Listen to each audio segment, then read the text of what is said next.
Ladies and gentlemen, we are live!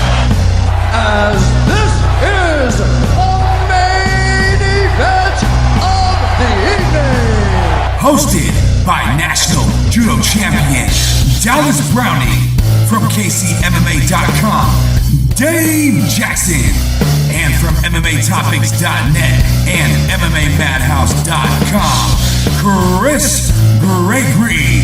You guys are live on the yet-to-be-named MMA show. To call in, the number is 347-202-0380. Call in. We are live right now.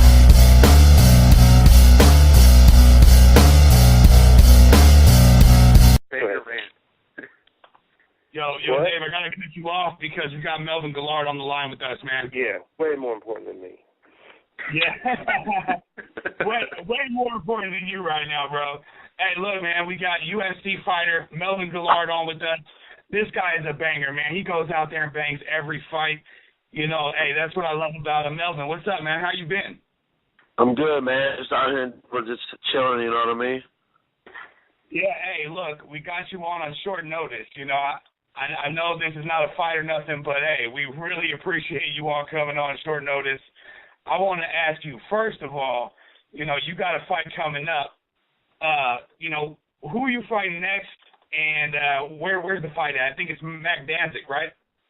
Yeah, it's going to be Mac Danzig in Seattle, Washington.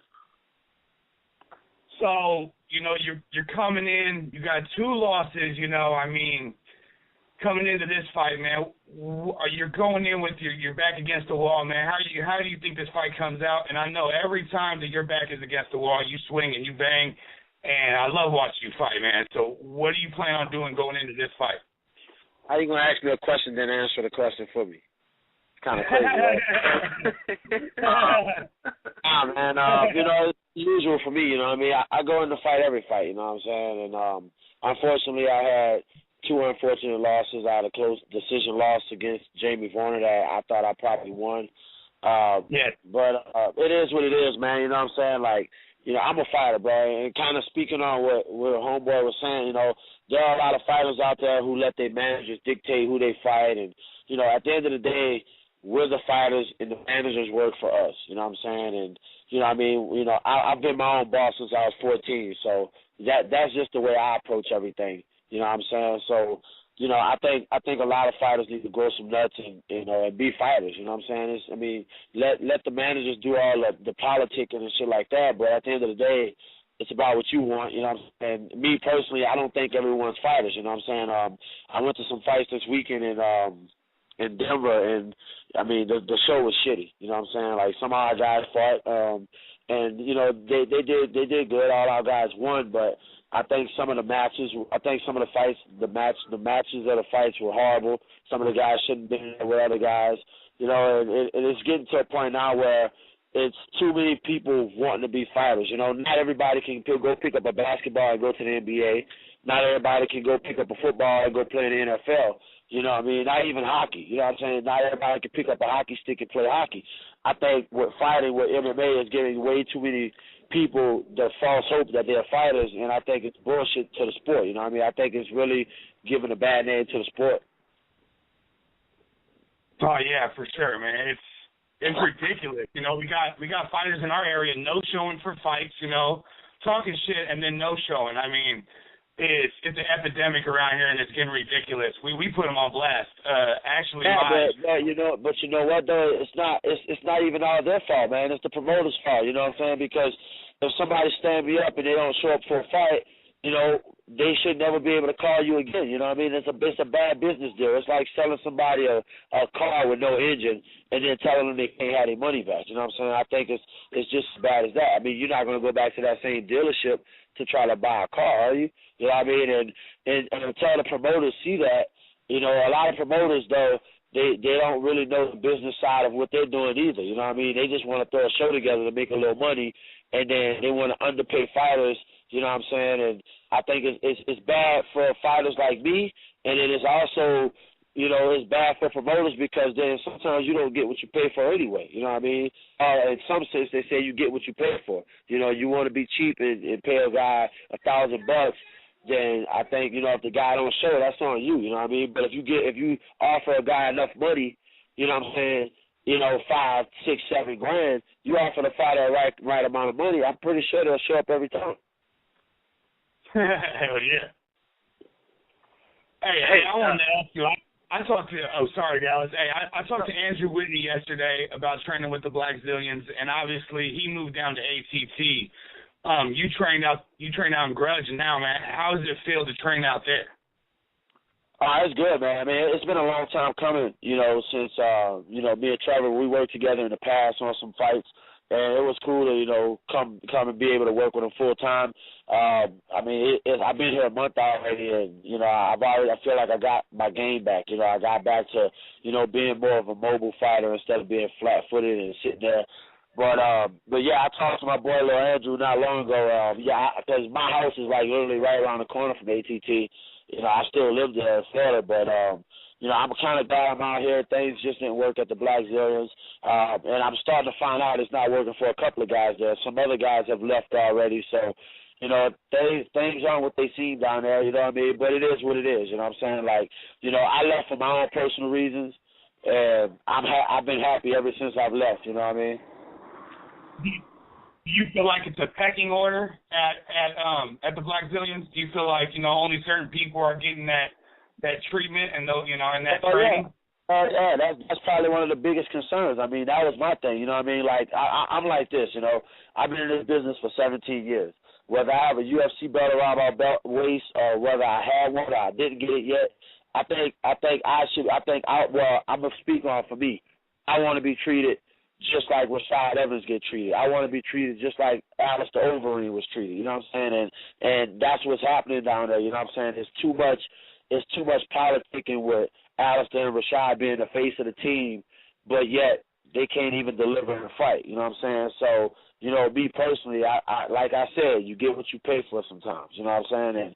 And I think on the short end of that, I think Glenn got the short end of that deal. You know what I mean? As a manager, as an investor, as a guy who's put so much money into that team, you know, he's definitely not getting the money he put in, he's definitely not getting it back. You know what I mean? So, you know, I mean, he just got to, you know, sometimes after a while, you just got to cut your losses, you know what I mean? And that was one of the reasons why I felt I had to leave. I mean, you know, there was no chemistry there with me and the coaches. I couldn't win, you know, and I'm a winner, bro, and I'm a very teachable guy, you know what I'm saying? It's not hard. It's not like I got 2 left feet, you know, I was born to fight, but it's kind of hard to fight for someone when they're in your corner, but they really don't feel like they want to be there, you know what I mean? So it's kind of hard to want to win for people like that, you know, and that's kind of the feelings that I was getting while I was down there, you know, so I had to move on.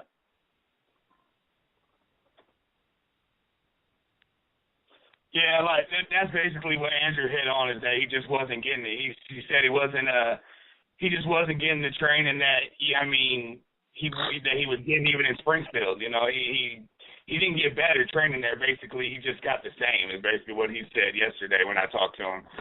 And yeah, I mean, you know, and it's kind of sad because if you look at the names on the roster down there, if you look at the talent that's in that gym, you know, when I first got there a year and a half ago, when I looked at the roster and saw how it was growing, I would have been the first one saying, man, our team will take anybody's team on out here, anywhere.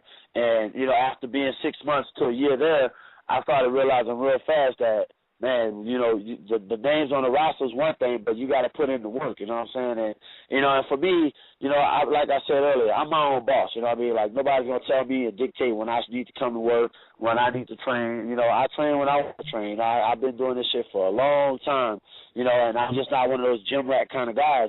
But sadly to say, a lot of the guys that are down there that's in the gym every day, grinding or whatever, they can't even win a fight. So it's like, you know, do I go play golf all day and then come train whenever I want and still lose, or do I get in the gym all day, every day, getting knee injuries, getting little minor little nags of injuries, and still can't win a fight. I'd rather go play golf all day and then go try to win a fight, you know what I'm saying, and just flip a coin to see if I can get my luck. But being in the gym all day is just not how I roll, you know what I'm saying? And they started demanding a little bit too much on, you know, being on attendance and being tardy.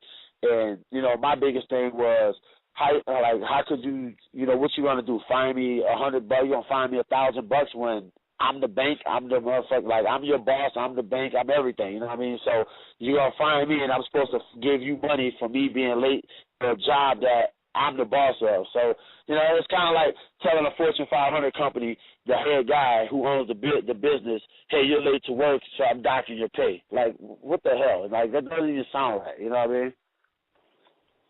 Wow, dude, that.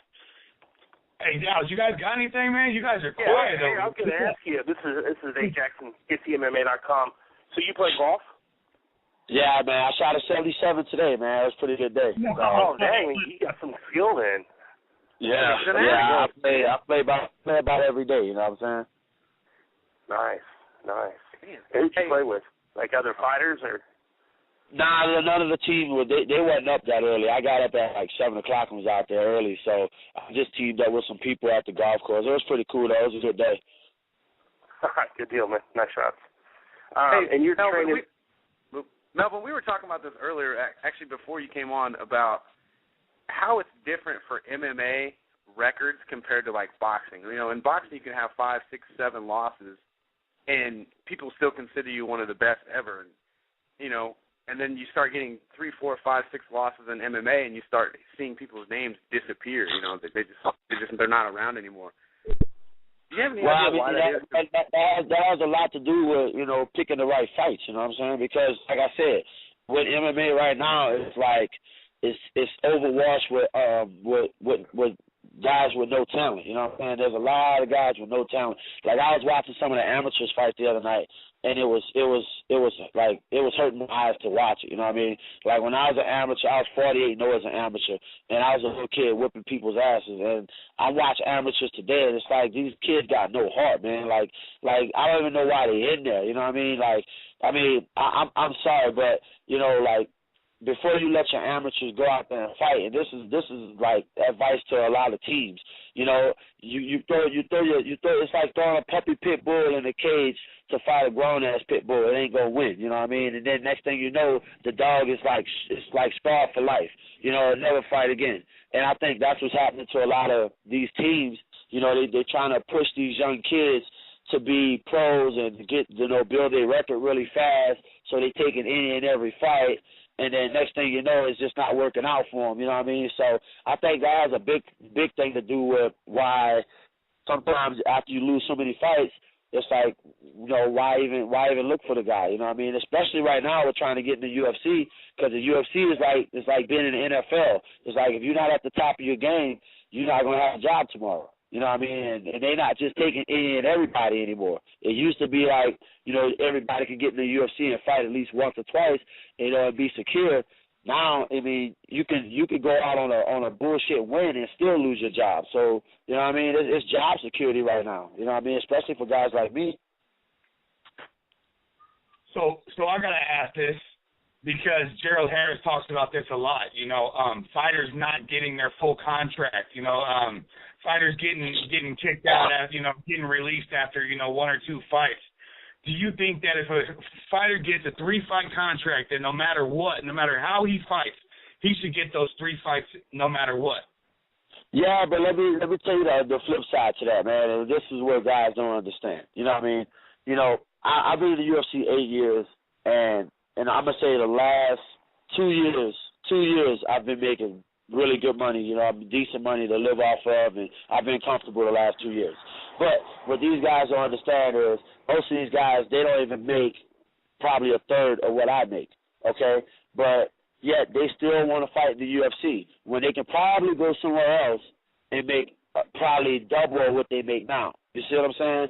So if you're not, I feel like if they don't have the talent that they need to perform in the UFC is like the NFL. If you don't have the skills to be in the NFL, where do? You go to the Canadian League. So I think some of those guys, you know, need to go to fight on other shows like World Series of Fights and do, you know, other shows and possibly have a chance to make more money. You know what I mean? Because the negotiation thing with Dana and them, they're not going to budge. You know what I mean? You're going to be stuck making whatever money you make, and there is no negotiating. So if you have a way out of your contract, I say take it. I mean, some guys right now that I know personally having a hard time getting out of Bellator. You know what I mean? And then next thing, and then Bellator is not really fighting them. So they're waiting on fights, but yet they're not even getting a fight, and they can't go fight anywhere else. At least in the UFC, you know, if you have a bad night and they don't cut you, they'll at least let you go fight somewhere else and come back. You know what I'm saying? So I think it's a give and take thing there, you know, when it comes to, you know, the nature of the business, you know what I mean? Because, you know, they want people that's going to perform at their highest at all times. If you can't produce that, then I think you should go fight somewhere else. And at least they're giving them a way out, you know what I mean? And they still have a contract. They let them go fight somewhere else, win 1 or 2 fights, and then come back and honor their contract. I mean, it's not like they're getting booted from the UFC and not ever being able to come back, you know what I mean? So you got to really look at, you know, don't bite the hand that feeds you. No doubt. Well, I'm a partner in a promotion right now with Tyler Stinson, which is a teammate of yours. We have him and Rob Kimmons fighting. I was going to check on my boy Tyler. How's he doing? How's his training coming along? Have you guys he's doing great, man. That fucker knocked one of my teeth out in the back of my mouth the other day. Right, he did, man. He caught me with a nice little right hand, and one of the teeth in my back, it broke. So I got to go see the dentist this Thursday because of Tyler. Man, I'm gonna yell at Tyler for that one. It's all good, man. It was one that needed to be pulled anyway. He just helped the situation. So he didn't really do any damage, you know. And if anything, he helped out, you know. So it's all good. But now all the guys here, man, are great. You know, all of them are training hard. Everybody's working their butts off, and you know, right now I can say this: at least at Grudge, we have a formula for success, man. Everybody's winning fights. You know, a few weeks ago, three of our guys won belts at the Coliseum out here in Denver. You know, my boy Bubba just came off a first-round knockout down out there in Kansas City. So, you know, Big Cuddly Bear just won this weekend.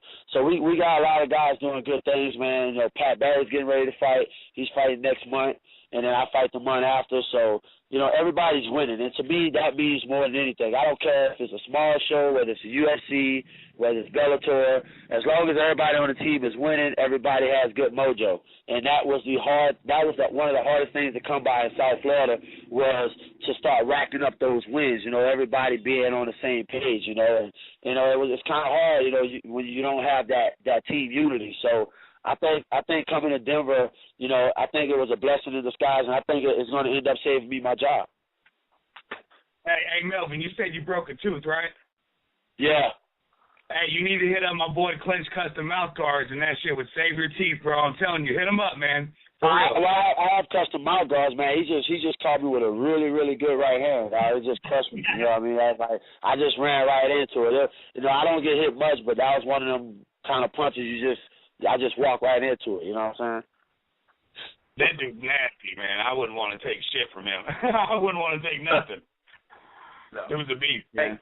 Hey, Melvin. Of all your fights, I mean, you've got close to 50, isn't it? Coming up on 50, isn't it? Unofficial, I have about 100-something fights. Officially, on record, I got about 60-something fights. Jesus. Wow. Good Lord. Of all those fights, you know, of the losses, you know, is there one guy that sticks out that you would just want to fight one more time?